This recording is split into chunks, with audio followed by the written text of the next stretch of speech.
My name is David Morphy. I'm the technical director at Cerulite Europe Limited in the UK, and I'm the European director for Kino Flo for sales across from Uzbekistan to Iceland. Well, Kino Flo, like all the products we deal with at Cerulite, Kino Flo is unique in the sense that it's designed and built by people who learnt their trade on the studio floor. So it's a professional tool built by professionals for professionals, which I think makes it stand out as a product. Kino Flo essentially is a soft light source. We specialize really in very efficient, high color quality soft lights. Initially they were built to be used on location as very lightweight fixtures. The lightweight fixtures were very modular, could be taken apart, and the fluorescent bulb system, the original system, was a revolution in its time, as it allowed cinematographers to take a film onto location in a way they may not have attempted before Kino Flo, and it has been quoted by cinematographers as being one of the major changes in the way people shoot motion pictures. Cameras have changed, they're more high definition, so soft light has become a more essential part of everyday shooting. We find mobile crews with a Kino Flo on board. A very popular unit would be the Diva light, for example, one of the most popular documentary lights in the world. Also television production is getting HD, and we're finding a lot of Kino Flo going into television studios. We've done some very big studios. For example, we did one of the biggest installs for the BBC recently, which was a soap being shot on HD cameras now as part of their new investment. And lighting skin, lighting faces quickly with Fresnels is becoming less of an option as SD disappears. You know, we need to be kind to the skin. So Kino Flo fits perfectly in that world. And we have a big range of lights that are not just soft close-up fixtures, which we started with, like our very well-known 4-foot bank. We also have lights that are soft but throw the light 4, 5, 6 meters. So we have a big range, big palette of tools.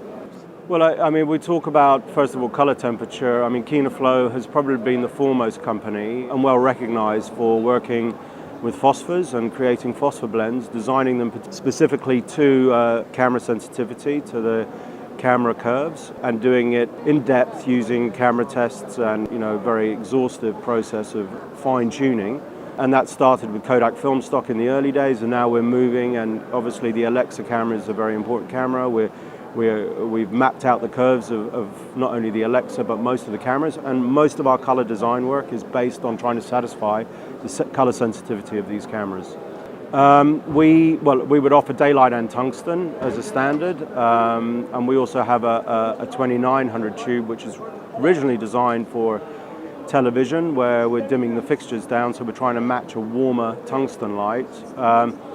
This is not so popular as it was because the new studios coming in are not necessarily using a lot of tungsten. So we're seeing studios designed that were using, say, 70% tungsten, 30% maybe Kino Flo and a few other fixtures. And now our latest studios are 70-80% Kino Flo, and the other fixtures, the Fresnels, are going down in quantity.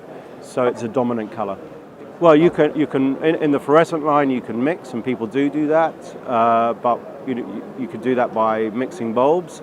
We have obviously tungsten and daylight, and the possibility to regulate depending on how many bulbs are in the fixture.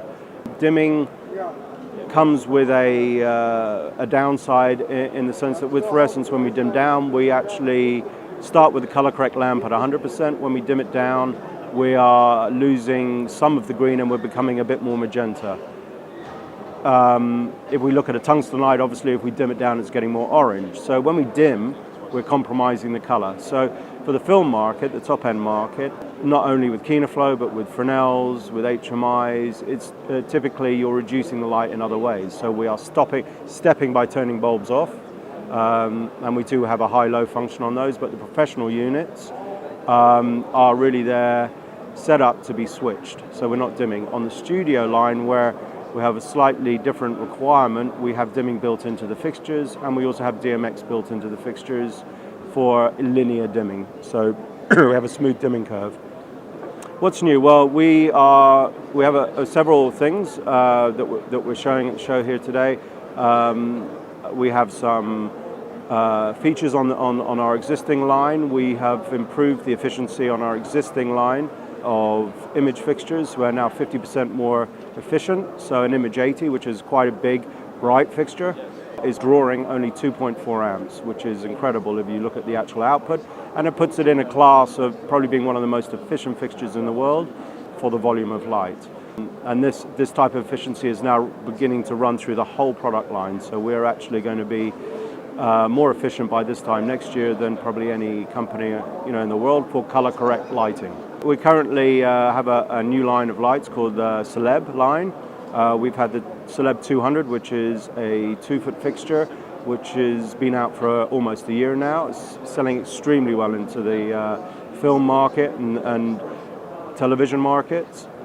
That is now also being joined by a new fixture, which we're showing at this show for the first time, which is the Celeb 400, and this is a really exciting fixture. We've got two on, in fact, before they were finished, two were ripped out of our hands, two demonstration models to go onto Disney's movie Hercules, and we still haven't got them back. We're already getting pre-orders for this light, and we're really excited. So the 200 is drawing 100 watts. It runs 24 volt off batteries as well as mains. The batteries is an off-board system because we're trying to keep the weight down on the fixture. And then the 400, which is running off a similar battery system, is 200 watts. People talk a lot about color with LEDs in the market. People obsess about it, and it's a very important issue. But you can make a very good color quality product, but if it doesn't have good optics, if it's not a usable fixture, if it's not logistically easy to operate, then it's useless to the high-end user. He wants something that's going to go out, be reliable, be very, very robust. He wants great optics. He wants the light to make his stars shine. He's not going to put an optically crude fixture onto $1 million actress's face. He's just not going to do it. So we have to tick all those boxes, and it's really important. The optics of the Celeb are really a move on from our fluorescent line, which was very high quality. If anything, this is even nicer. It's a flat panel with no spectral highlights, no spots. It's a very even white panel of light that's absolutely smooth and wraps around skin and the face, in a fantastic way. And the cinematographers love it. And the bigger we make it, the more they're going to love it. Okay, if we look at the professional, okay, and you walk onto a professional film set, okay, and of course there are exceptions to this that people can always quote, but if you walk around the world and look at serious filmmakers, for them, the LEDs do not offer a toolbox with enough equipment in it yet to actually satisfy their requirements for making films. There isn't a LED replacement for every traditional source. And the traditional sources that do exist have been developed and are popular for very good reasons, because they do certain jobs. LEDs are beginning to creep into the professional world, but it's really at the top end, it's very small worldwide. Now we're beginning to produce LEDs that we think will appeal to the professional filmmaker or television director. But then, professional LEDs are going to come with a price tag because they're going to be expensive. It's new technology. If they're going to be at a certain quality threshold.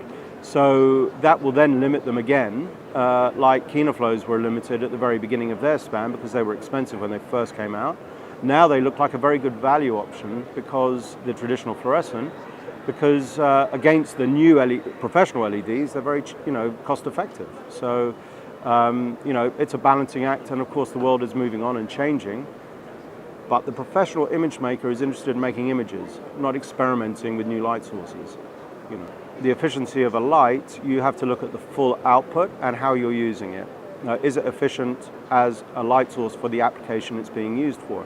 There's no point at looking at a laser and saying it's the brightest light in the world when you're trying to light a 20-foot wall, because it's a thin spot. So you have to look at the volume of the light. What are you using the light for?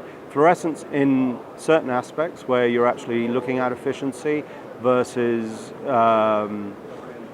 technology. Fluorescents are probably the most efficient source in the world for certain applications. Of course, if you're trying to shoot a needle or a pinhead, then it's probably not the right light. So, we have to design the right light for the right application, and if we do, we're using efficiency or choosing efficiency for the right reasons.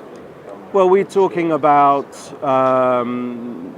with all phosphor-based products, and some new LEDs coming out are beginning to change this, but if we take the very latest stuff out of the game, because we will be designing stuff that doesn't necessarily fade, but the stuff that exists pretty much on the market at the moment, we're talking about 10,000 hours. We're happy with. It's very difficult to measure this because we find Kino Flo bulbs, for example, in the market have been there for 15 years, still working fine. But on film location and television drama, it's a very sporadic use. So 10,000 hours is years and years of life. It's much more efficient than anything else we've ever had, and still way beyond the efficiency of traditional sources of tungsten and HMI. Okay.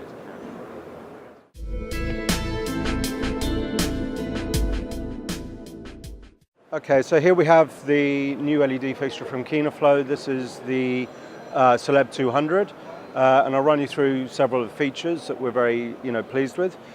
First of all, it's its dimming capability.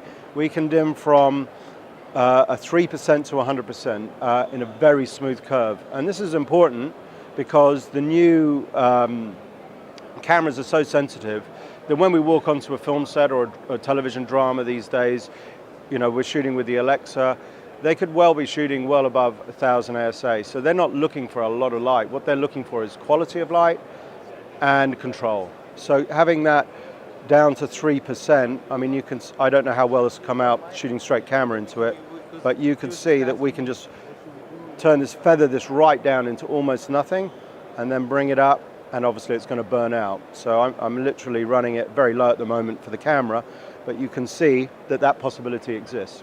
Very important feature. We have a couple of other features that are important on the dimming range, is that you can, in one turn, you can go from 100% to 0. So very fast. If you push the button in, you go into fine control.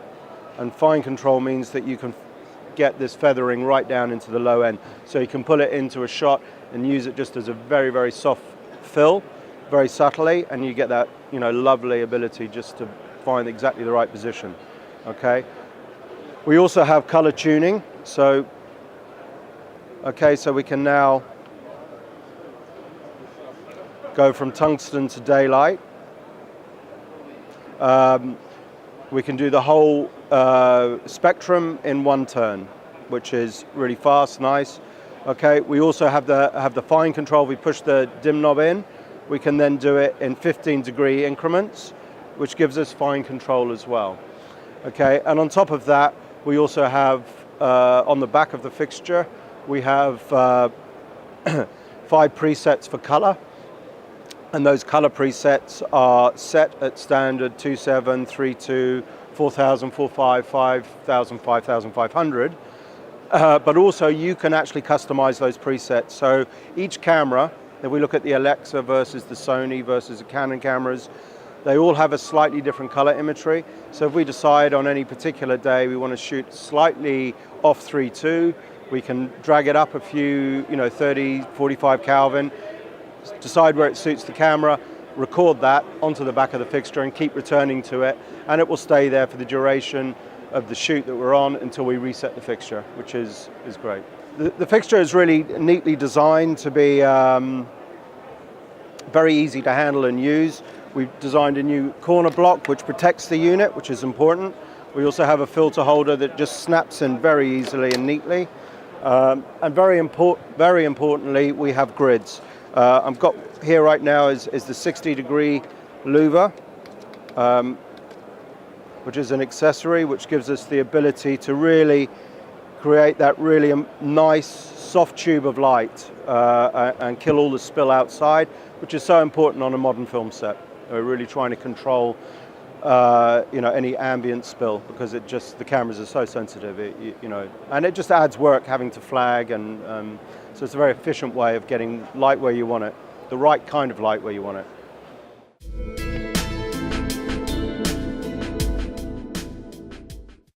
So this is the new 400. So this we're going to start shipping hopefully later this year. The 400 then takes us into the world of large soft sources, which is what cinematographers dream of. This is very similar to a 4x4 bank, but it adds all the fixtures of the LED. So we have the color, tunable color, we have dimming without color shift, we have the ability to dim right down to very low levels quickly. We also, on this fixture, have put in the ball and mount joint, so it can be used like a bounce card and spun like a helicopter blade, very important. It's DMXable. I mean, a lot of the big features now have large DMX rigs to control the set, so you can actually do everything remotely. Also importantly, can still run off a battery system, so you could take it down to a tube station and run it for a reasonable amount of time off some batteries. We also include the gel frame and also really nice grids. For example, here's the 90 degree, and you can see how easy this is to snap in place when you need to, and that controls spill and gives you all the control you need. So essentially the real advantage of this kind of equipment is not that we can't do this with traditional Kino Flo, it just speeds you up. And time is your, anything that saves you time on a film set, it's worth money. Anything that gets you the shot, makes you get to that moment where you can turn over quicker, is worth something to the cinematographer, especially if it improves or doesn't compromise quality. And that's really where we're at with this fixture. Okay, so we expect to see these out on major features, very, very soon. We have to always be careful when we talk about color with discontinuous sources, which fluorescence and LEDs are. Essentially, we've done a lot of color work on the LED. We have to be very honest with our customer. We have hedged this towards the Alexa, because that is the principal motion picture camera at the moment in the industry.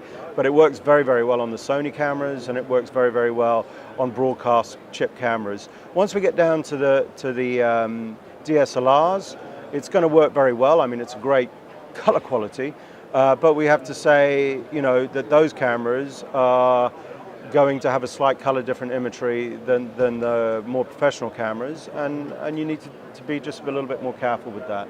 And not as a color, as a light that's saturating skin, it's going to be very good. It's when you start mixing it that you will start finding that something like a DSLR may find some anomalies between sources. So, and I don't think that's restricted to this fixture. I think it's just a fact of life that you will find when you start using new technology.